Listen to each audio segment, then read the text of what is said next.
It's actually very interesting, the masculine experience, because I like to believe that most men on the planet have lived a semi-similar timeline. All of us as men experience a very similar human paradigm, and that is that most men are born and you're not important, and then you go to school and you fall in love with some girl in school and she fucks someone else, and then you realize that all the 19-year-olds you want when you're 19 are with older dudes because they have cars or whatever, and you go through this experience of getting your heart broken and losing your girlfriend, etc., and many men latch on to some average bitch or accept they're gonna have their heart broken forever, but some men decide to become so big and important and strong and irreplaceable that they never have to suffer heartbreak again. Because every man deals with heartbreak and deals with sadness, but how you use that energy is the differentiator between humans, right? You are feeling the same pain that many men have felt. Every man out there has had his heart broken and understands how difficult it is as a man. But the difference between me and you, and perhaps some of the other men out there, is that certain men take that anguish and take that sadness and understand that energy cannot be destroyed, it can only be converted, and use it to build themselves into a man of absolute standing and power, as opposed to sitting around jerking off like you just told me you do. You are a waste. You are wasting your energy. Heartbreak is unlimited motivation. If I was heartbroken, it's been a very long time, but if I was heartbroken, I'd be in the gym every morning. I'd be a beast. I'd be running. I'd be working. I couldn't sleep. I'd be an absolute animal, and you're heartbroken, and what are you doing?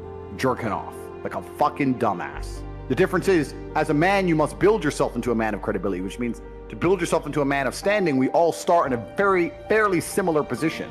I became me through tedious, arduous, difficult, never-ending work. You are wasting your time. You know why God made your girl leave you? Because he wanted to show you that you ain't shit. He wanted to show you that you are human and you're fallible and that you're very replaceable. So he decided to make you fall in love with a girl, and he decided to make her leave you to show you that you are a dickhead. Now it is your job to look at the board, understand what's happened, say, I understand, God, I deserve that.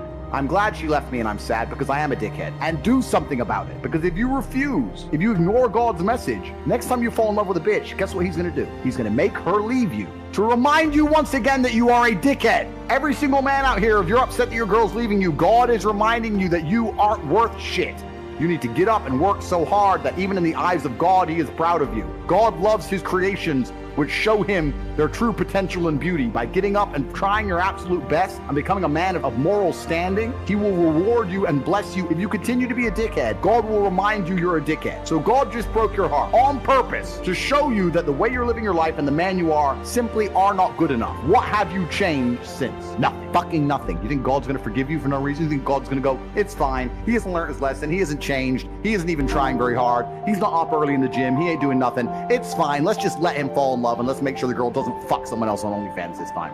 No, sir! This is gonna repeat endlessly. It's a cycle that will not fucking change until you take the message from God and become the man you're supposed to be. You must stop being a dickhead. You deserve what's happened to you. You deserve how you feel. All of it. When I was 20, me and my girlfriend broke up. I was with her for 4 years. I couldn't sleep. I couldn't, and this is before social media. You couldn't just chase a bitch. Like, that was it. She's gone now. Like, she moved. I didn't know where she lived. That was it. And I couldn't sleep. Now, it wasn't like I was crying my eyes out, but I was just, where's my hoe at? I couldn't sleep. Need something else to do. Need something else to do. So I thought, fuck, I'll hit the gym at 6 a.m., I'll hit the gym at 3 p.m., gym at 8 p.m. I had nothing else to do but fight. So I took all that trauma, all that heartbreak, and I molded it into becoming a world level combatant, right? What did we talk earlier about how trauma can mold you? How trauma can be a fantastic thing. Heartbreak, depression, sadness, these are all fantastic motivators. I'm telling you why they're a fantastic motivator. You go to a guy who's heartbroken, he has all the motivation in the world to send 300 text messages.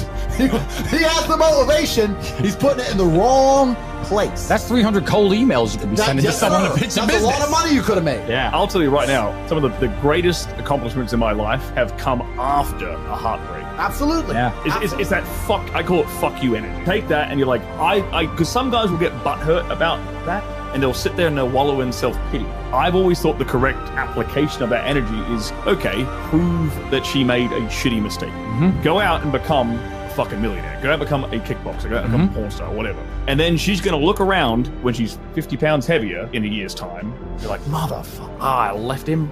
I let him go. Yeah. You can, and internally, be happy. My ego could be like, yeah, I got you. Life's gonna hurt you, and how you use that pain is completely and utterly up to you. You can use that pain to galvanize yourself as a man and become a better man you've ever been. I'm not saying that I'm only successful because of some chick. I'm saying that every single time that I was heartbroken, I never wasted a second. I was never wallowing. Especially as a young man. We talked about this on the show. You're going to get your heart broken as a young man. I've had it happen to me. Yep. We've all had it happen to us. And it's not even about anger towards the girl. Me and Tristan talked about this on the podcast that we did together, Gentleman Game.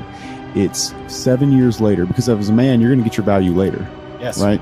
So if you use that energy to put all that work in, these girls, they come back around, and I love to see them come back. Not because I'm in love again, just because it's like, you know, I told you so. No, I said this, like anybody who tries to get revenge on a woman, way. that's incel energy. That's a wrong way of looking at it. The only revenge you can get on a woman who breaks your heart is success. Success is the best revenge. Just level up slowly, and when she messages you, you got two choices. You can either say, sorry, baby, you're not my type anymore.